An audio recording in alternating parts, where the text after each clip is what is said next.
My name is Julia Goyal, and I'm a PhD student at the University of Waterloo. My research interests lie at the intersection of work, health, and technology. As we all know, technology has helped enable a more remote workplace. Video conferencing, online collaboration tools, and chat system improvements have been instrumental in making this possible. Many companies have been partially transitioning to more remote employees in the last several years. The COVID-19 pandemic forced many businesses to adapt extensively in the new ways of working. While COVID-19 has caused disruption in various aspects of our lives, it has also reshaped how we view, organize, and schedule work. Today, I would like to discuss some best practices for the evolving needs of workers in this new world of work in which we find ourselves, using the case of the Work Wellness Institute, or WWI for short.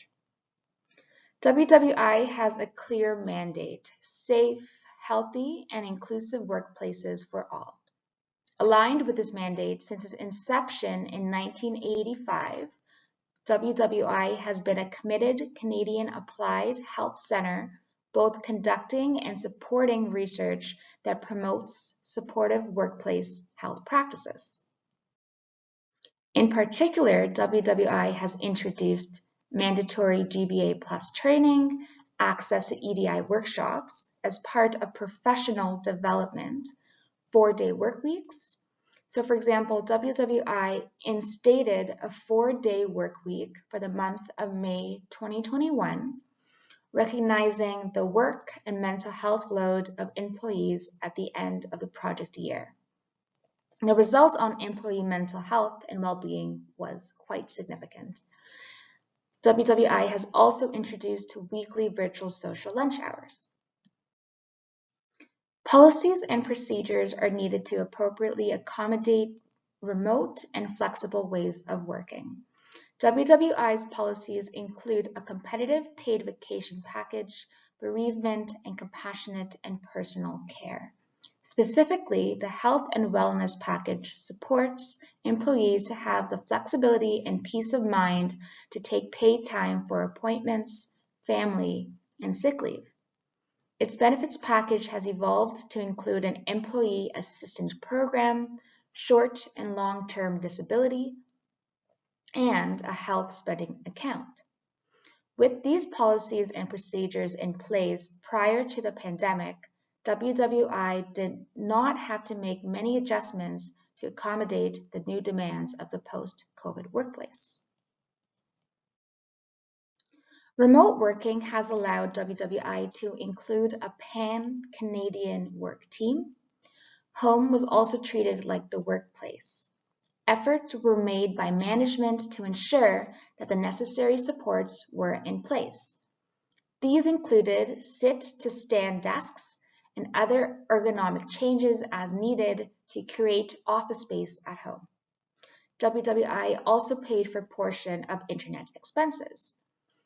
They also changed their office space to a location that was more physically accessible to employees by public transport.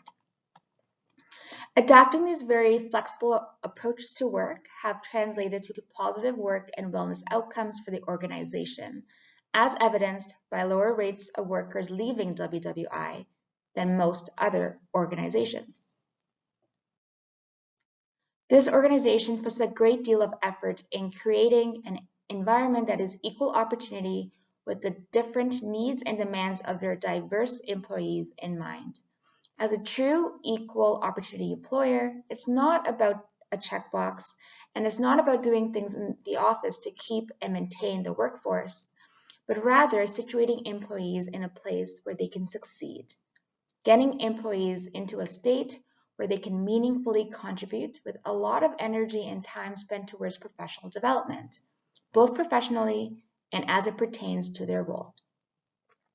Using the case of WWI, we see what the 21st century workplace can really look like with the mental health and well-being of employees right front and center. Despite best intentions, disability-focused work policies can isolate and single out those with disabilities in the workplace.